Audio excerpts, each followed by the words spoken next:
Λοιπόν, coach, μετά από ένα παιχνίδι διαφήμιση για το πρωτάθλημα, μετά από ένα παιχνίδι για ατσάλινα νεύρα, μετά από ένα παιχνίδι απέναντι στην κορυφαία ομάδα του πρωταθλήματος με 14 νίκες σε εισάριθμα παιχνίδια, οι Πάνθηρες βγήκαν νικητές. Και θέλω το δικό σου σχόλιο. Νομίζω εντάξει, είναι συγκλονιστικό παιχνίδι. Είμαι πραγματικά πολύ συγκινημένος αυτή τη στιγμή, είμαι πολύ φορτισμένος. Έχουμε ξεκινήσει ένα ταξίδι από τις 28 Αυγούστου.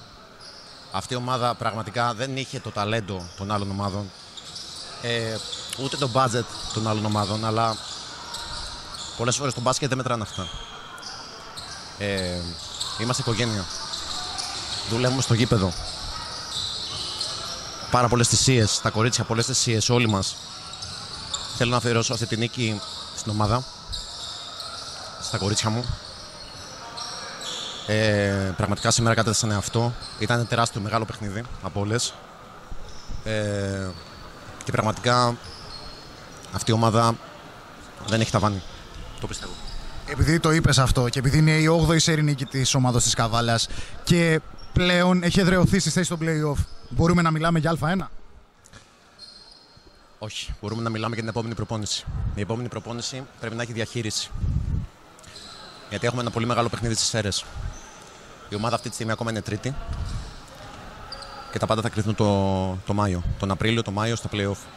Αυτή τη στιγμή ο πρώτος μας στόχος είναι να μπει η ομάδα στα play-off.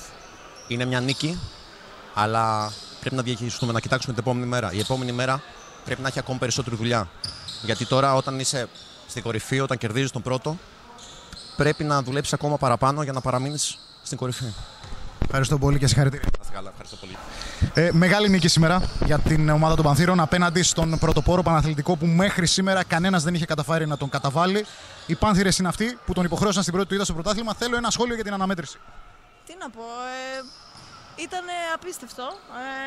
Ήταν πάρα πολύ δυνατό το παιχνίδι. Συγχαρητήρια σε όλες τις συμπαίκτριές μου. Πραγματικά πρέπει να έχεις πολύ μεγάλα ψυχικά αποθέματα για να παίξεις και μια παράταση με τέτοιο ρυθμό. Με πίεση 40 λεπτά σε όλο το γήπεδο από την αντίπαλη ομάδα. Τι να πω, συνεχίζουμε και πάμε για το επόμενο. Όσον αφορά το σημερινό παιχνίδι και εσένα, είδαμε να βγάζεις πάρα πολύ πείσμα, μεγάλα καλάθια, τρίποντα, βολές όταν έκαιγε η μπάλα. Πες μου λίγο τα συναισθήματά σου για την εξέλιξη της αναμέτρησης. Στο σημείο που φέραμε το παιχνίδι δεν γινόταν να χάσουμε και δεν έβαλα μόνο εγώ μεγάλα καλάθια, έβαλε και στη γωνία η Παναγιωτίδου, η Γαϊτάνη, πολλά. Παίζαμε άμυνα, δεν είναι μόνο τα σουτ. Ήταν φοβερά, ήταν ομαδική δουλειά. Πραγματικά και από έξω και από μέσα. Και όλα τα κορίτσια που ήταν στον πάγκο βοήθησαν πάρα πολύ. Και όσον αφορά την επόμενη ημέρα, μετά από μια τέτοια νίκη, πού μπορεί να κοιτάζει η ομάδα των Πανθήρων? Αρχικά στο Final Four. Να είμαστε στην τρίτη θέση ιδανικά και συνεχίζουμε ό,τι καλύτερο. Προσπαθούμε, είμαστε στο γήπεδο, κάνουμε προπόνησεις πρωινές, βραδινές και νομίζω φαίνεται και στο γήπεδο η δουλειά μας. Σε ευχαριστώ πολύ και συγχαρητήρια.